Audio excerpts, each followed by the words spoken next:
quart d'heure, 20 minutes. Pour première réaction par rapport à ce nouveau scénario que tu devines, mais bon, c'est vrai qu'il a fait une ébauche de ce nouveau scénario. Bien, merci. D'abord, je précise tout de suite que je n'ai plus de responsabilité politique, contrairement à ce que tu as dit au début j'en ai plus. Ma seule responsabilité aujourd'hui, c'est président de la Fabrique écologique, qui est une fondation pluraliste et transpartisane. Et donc, c'est à ce titre que j'interviens.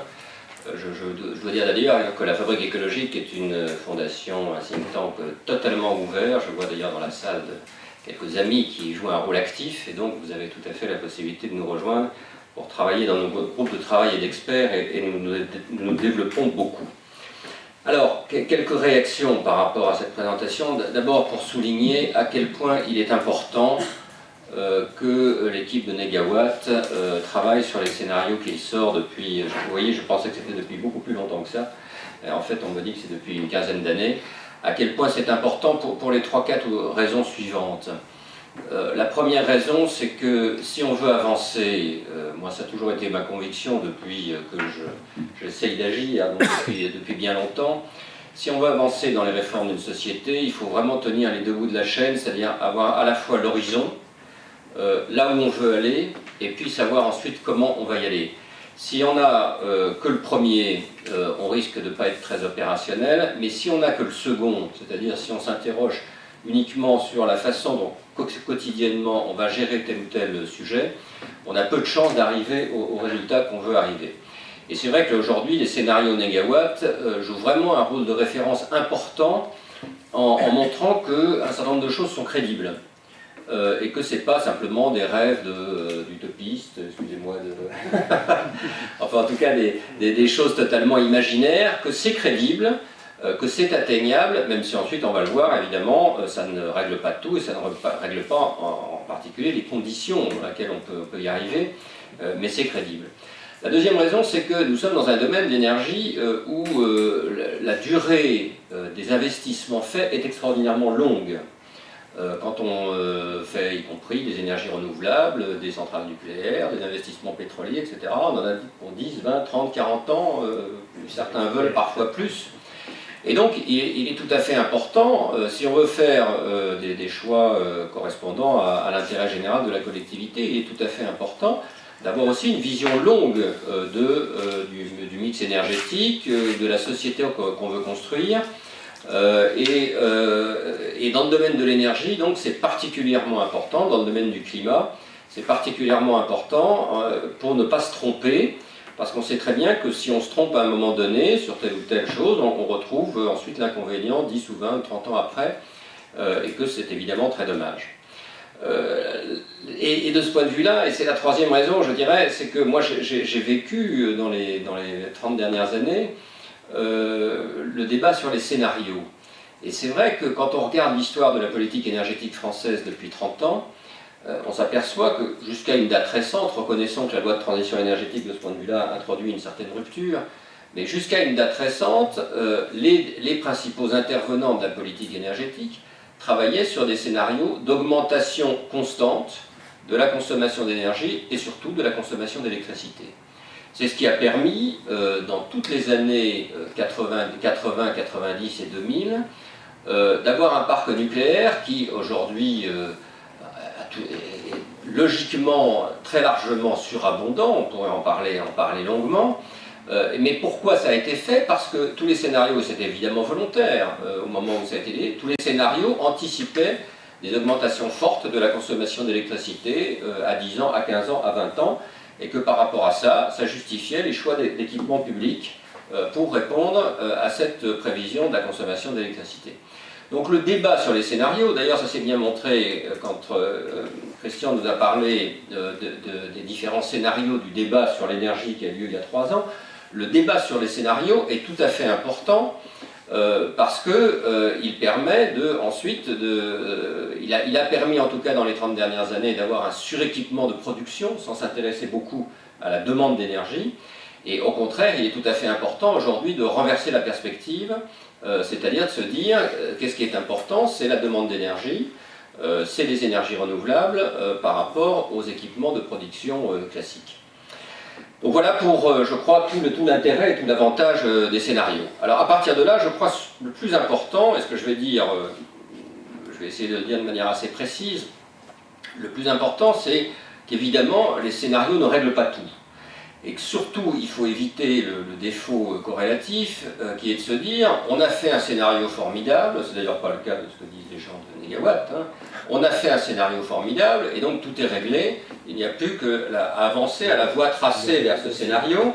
Et ensuite on se rend compte, et c'est quand même le cas depuis 10 ou 15 ans, on se rend compte que bien malheureusement ça ne se passe pas comme on l'avait prévu, et qu'au bout de 10 ans nous n'avons pas beaucoup avancé, et que donc il y a peut-être un certain nombre de choses qui, au-delà du scénario, je dis bien au-delà du scénario, de questions qui méritent d'être posées. Et moi je voudrais en poser 3 ou 4, et je me réjouis qu'on ait ce dialogue avec Christian Couturier, parce que je pense, j'ai toujours pensé, je lui dis, je ne comprends toujours pas bien pourquoi, qu'il est extrêmement utile qu'il y ait des scénarios faits comme ça par des ingénieurs sur des projections énergétiques. Moi-même je suis économiste, et il y a beaucoup d'économistes qui travaillent sur la transition énergétique. Pourquoi il y a dans notre pays cette coupure de réflexion entre les deux sphères, et qui aboutit, et qui est dommage parce que c'est une perte, je pense, d'efficacité et une perte de synergie qui me paraîtrait pourtant très utile. Et je voudrais en donner 3 exemples qui me paraissent le plus importants. Premier exemple, je crois personnellement absolument essentiel, si on veut avancer, de poser la question de la gouvernance du système énergétique et de sa centralisation ou sa décentralisation. Et de ce point de vue-là, nous, à la Fabrique écologique, on a évidemment beaucoup travaillé sur ces sujets, on continue à y travailler. On pense que c'est absolument essentiel parce que, contrairement et parfois à ce qu'on peut interpréter des scénarios, c'est pas dans le scénario, mais ce qu'on peut interpréter, on ne peut plus aujourd'hui, contrairement à il y a 20 ans, dire on va appuyer sur un bouton et on va basculer dans un sens ou dans un autre. On pouvait le dire il y a 10 ou il y a 20 ans parce qu'on était toujours sur des scénarios d'offres et donc c'était 1, 2 ou 3 grandes entreprises. Donc il suffisait de dire on va modifier la politique d'investissement et tout va être réglé, on aura le mix énergétique qu'on souhaite. Aujourd'hui c'est évidemment beaucoup plus compliqué puisque nous avons un scénario et une logique et sur laquelle nous sommes à fond pour, une logique qui est de développement, à la fois de développement donc, de l'ensemble des initiatives décentralisées, que ce soit par les entreprises, par les collectivités locales, par les particuliers. On sait bien que l'évolution de la demande, que ce soit dans le domaine du transport, des logements, ne peut se faire que par des milliers de décisions décentralisées et non pas par une décision centralisée, même si j'y viendrai, une décision centralisée peut y aider. Et ça, c'est évidemment le point le plus important, et y compris sur les énergies renouvelables, on le sait très bien que le développement des énergies renouvelables, c'est d'abord le développement des initiatives décentralisées. Et de ce point de vue-là, la gouvernance, aujourd'hui certes on a des territoires à énergie positive, qui sont quand même très limités, mais pas grand monde, et on le regrette, et nous on pose le pied dans le plat dans ce domaine, pas grand monde ne s'interroge sur savoir comment, à partir de toutes ces initiatives locales qui existent aujourd'hui, on arrive à les étendre et à les généraliser. Or on le sait très bien, et je prends simplement l'exemple de territoire à énergie positive, qu'un territoire à énergie positive dans une région rurale de 10 000 habitants, où on peut construire un certain nombre de choses et arriver à un résultat, se posera extrêmement différemment qu'un territoire à énergie positive dans une agglomération de 200 000 habitants, voire dans une très grande agglomération comme la région parisienne. Et donc, de ce point de vue-là, il y a une vraie réflexion à mener sur la faisabilité. Et alors, le deuxième aspect, pourquoi c'est important de raisonner en termes d'individualisation, c'est qu'on le sait bien, la question ne se résume pas au problème de savoir quel investissement sera fait par les ménages, les entreprises, les collectivités locales, il est de savoir derrière comment se comporteront les ménages, les industriels, les collectivités locales par rapport aux investissements qu'ils sont en train de faire.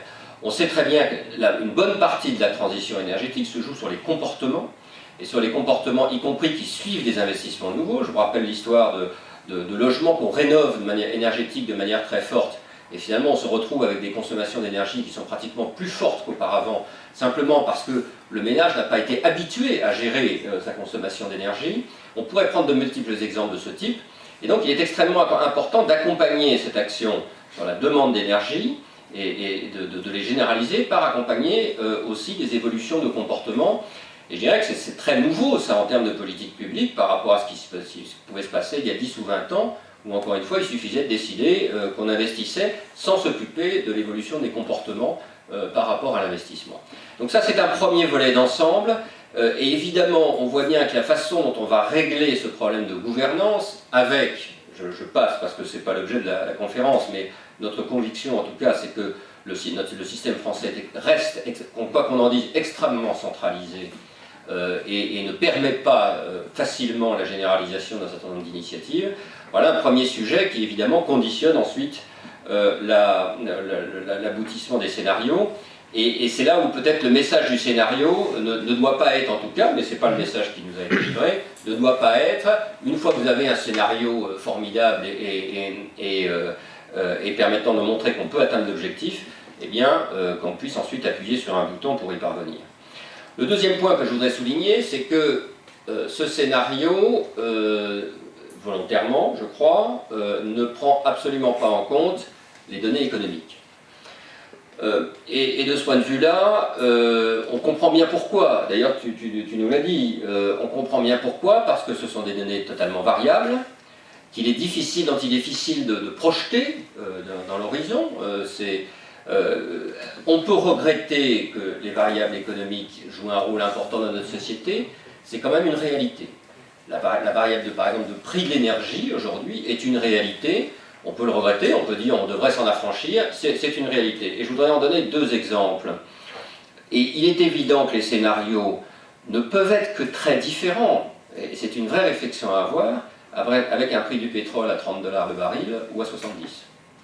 Le fait qu'aujourd'hui nous ayons un prix du pétrole à 30 $ le baril, je peux vous dire qu'une bonne partie du scénario, non seulement est en train de ralentir, mais même est en train de s'inverser.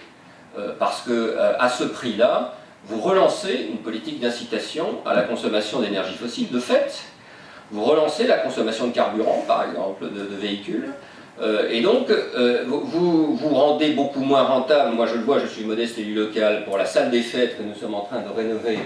Le temps de retour d'une rénovation énergétique lourde que nous avons entrepris passe à 20 ans au lieu de passer à 8 ans, et donc c'est évidemment tout à fait différent en termes d'horizon économique. Tout ça joue évidemment. Et cette variable directrice qui est l'évolution du prix du pétrole, avec l'élément fiscal qui permet éventuellement de corriger, et donc posons la question de la taxe carbone, etc., qui permet de corriger ces évolutions de prix, me paraît un élément tout à fait essentiel dans l'avenir énergétique. Le deuxième exemple que je voulais donner, c'est sur les énergies renouvelables. Ça a été dit, mais pas simplement sur le photovoltaïque, et je nuancerai peut-être sur le photovoltaïque, et en tout cas ce sont des données absolument essentielles. Nous sommes dans un point de bascule aujourd'hui absolument essentiel, et je vais être assez précis, parce qu'il faut être précis dans ces affaires-là. En termes de compétitivité prix, ce qui compte quand même en termes de choix des énergies renouvelables, même si c'est des compétitivités prix à court terme, et non pas évidemment sur longue période où on sera tous morts et on ne sait pas exactement quelle sera l'évolution. Mais en termes de compétitivité prix à court terme, aujourd'hui, nous avons une énergie éolienne qui est plus compétitive que le nouveau nucléaire, c'est-à-dire sur l'EPR. Bon. Par rapport au nucléaire existant, revampé, si on peut dire, avec le post-Fukushima, on est à peu près à égalité.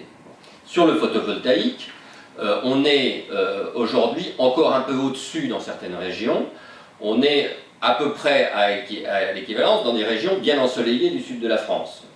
Et la réalité, c'est qu'en effet, en termes économiques, se pose la question aujourd'hui, dès lors qu'il y a égalité de compétitivité, on peut beaucoup plus facilement poser la question clairement des choix énergétiques, dès lors que nous n'avons plus l'argument qui pouvait exister quand même à une certaine époque, qui joue un rôle, et j'y viendrai, c'est le troisième point que j'évoquerai, du fait que qui va payer finalement ce surcoût qu'on anticipe et qui existait dans la dernière décennie, qui aujourd'hui n'existe plus. Et donc cet élément-là me paraît, en termes de scénario, tout à fait essentiel de se dire on a aujourd'hui une compétitivité prix qui s'est considérablement améliorée. Encore, je vous renvoie à une étude que la Fabrique écologique a sortie sur cette compétitivité prix des énergies renouvelables par rapport aux énergies fossiles. Je pense que c'est un point de bascule absolument essentiel. Nous avons eu un séminaire avec l'Institut Montaigne, qui n'est pas connu pour ses positions en faveur des énergies renouvelables. Un séminaire de travail où il y avait à peu près tous les représentants à la fois des renouvelables, du nucléaire, et les équipes de campagne des candidats. Nous avons un dialogue, parce qu'ils ont sorti un rapport sur le nucléaire. Et ils ont été obligés de constater qu'ils ont été obligés d'admettre ce facteur-là, et d'admettre qu'en effet, aujourd'hui, ça changeait la donne en termes d'évolution énergétique. Alors, est-ce qu'à partir de là, là aussi, soyons précis, en termes purement économiques, ça règle le problème, et qu'en termes purement économiques, on peut atteindre le 100% des renouvelables? En effet, ça a été dit, mais encore faut-il voir les coûts économiques importants que ça reflète. On peut aujourd'hui avoir des énergies renouvelables à hauteur de 30-40%, on en est bien loin, hein, donc on a de la marge. Avoir aujourd'hui un scénario 100% renouvelable, il faut, à mon avis, voir les coûts économiques que ça représente, en particulier les coûts d'adaptation du réseau, pour permettre à ce que ça se passe dans de bonnes conditions. Pour le moment, ce travail n'a pas été fait, mais moi je souhaiterais qu'il puisse se faire le moment venu. Troisième et dernier élément, c'est évidemment l'aspect social. Parce qu'on ne peut pas faire une bonne politique de transition écologique et énergétique si on ne prend pas en compte le fait que, en effet, un certain nombre de gens sont aujourd'hui non seulement en grande difficulté pour payer leur facture d'énergie, mais aussi et surtout n'ont pas les moyens d'investir pour isoler leur logement, voire n'ont pas la possibilité. Nous avons fait à la Fabrique écologique une note sur la précarité énergétique qui démontrait qu'aujourd'hui, les locataires pauvres dans le parc privé, aujourd'hui, n'ont aucun vrai moyen pour déclencher des travaux et obliger les propriétaires à faire des travaux. Voilà une question de réalité de la réalité de ce qui se passe et qui est un des éléments d'explication que ça n'avance pas beaucoup au-delà des objectifs. Et donc, tant qu'on n'aura pas traité la convergence entre ces problèmes sociaux qui existent dans notre pays et puis la politique de transition énergétique et sa compatibilité, et c'est pas toujours compatible, quoi qu'on en dise. En tout cas, la convergence doit être construite, elle ne s'impose pas, elle n'est pas automatique. Moi, quand j'entends quelques responsables politiques, que je ne citerai pas, qui disent et qui prétendent que la transition écologique est forcément sociale, non, c'est pas vrai. Il faut la construire, il faut qu'elle soit sociale, mais elle ne l'est pas spontanément et forcément. La preuve, c'est que quand on met une taxe carbone sans aucune précaution, eh bien, on fait payer le propriétaire de voitures diesel en zone rurale qui, lui, n'a pas forcément les moyens de payer et qui est obligé de prendre sa voiture pour aller au travail. Donc, on voit bien qu'il y a une convergence des contraintes économiques et des contraintes sociales qui fait que la réflexion doit avancer. Alors, j'irai même plus loin et je terminerai là-dessus en termes économiques. Ce qui me paraît manquer, un des éléments qui me paraît manquer, et je le dis devant Christian Couturier, pour avoir sa réaction, puis peut-être pour que la réflexion dans nos différentes instances, organisations, avance. Parce que la question a été posée plusieurs fois dans notre conseil d'orientation de la fabrique écologique. Un des éléments qui manque à l'évidence dans la réflexion sur la transition, c'est la macroéconomie de la transition. Concrètement, qu'est-ce que c'est la transition en termes économiques? C'est le basculement d'une partie de flux matière vers des flux de capitaux. C'est le fait que les ménages investissent dans leur logement pour économiser du pétrole. C'est le fait qu'on investisse dans des énergies renouvelables qui sont extrêmement capitalistiques, avec des coûts de fonctionnement très réduits, par rapport à des énergies fossiles dont le coût d'investissement est moins élevé et dont le coût de fonctionnement est beaucoup plus important. Donc il y a un basculement là, de flux de matière dans des flux de capitaux. Et ça veut dire que si on raisonne toutes choses étant égales par ailleurs, parce qu'il faut que notre pays et l'Europe investissent aussi dans l'éducation, dans la culture, etc. Si on raisonne toutes choses égales par ailleurs, ça veut dire qu'il faut réfléchir à la façon dont aujourd'hui on peut faire en sorte que l'investissement public et privé puisse s'orienter dans de bonnes conditions vers la transition énergétique. C'est une vraie question économique qui aujourd'hui est bien mal traitée, ou pas traitée du tout d'ailleurs, et à notre avis, qui explique en partie la situation de croissance zéro et de grandes difficultés que les pays européens et les pays occidentaux en général sont aujourd'hui, car ils n'ont pas réussi à régler dans de bonnes conditions le plafond de verre que représentent les ressources, et en particulier les ressources énergétiques dans le modèle de croissance, et le fait qu'ils ne se sont pas posé la question de la bonne stratégie économique pour parvenir à sortir de cette situation. Ce n'est pas le seul élément, il y a d'autres éléments, mais c'est un des éléments importants du paysage et qui explique aujourd'hui qu'en effet, ça a été dit, si notre consommation d'énergie ralentit, c'est largement parce que nous avons une croissance faible, des difficultés économiques, du chômage, et qui fait que les gens n'ont pas forcément toujours les moyens de consommer. Voilà, j'ai peut-être été un peu long, je m'en excuse. Quelques éléments de réflexion dans le désordre, et je m'en excuse aussi. Merci Jérôme pour cette intervention. Même si tu n'as plus de responsabilité politique, on voit que quand même ta formation est politique et tu poses les vraies questions politiques au sens noble du terme. Je pense qu'on va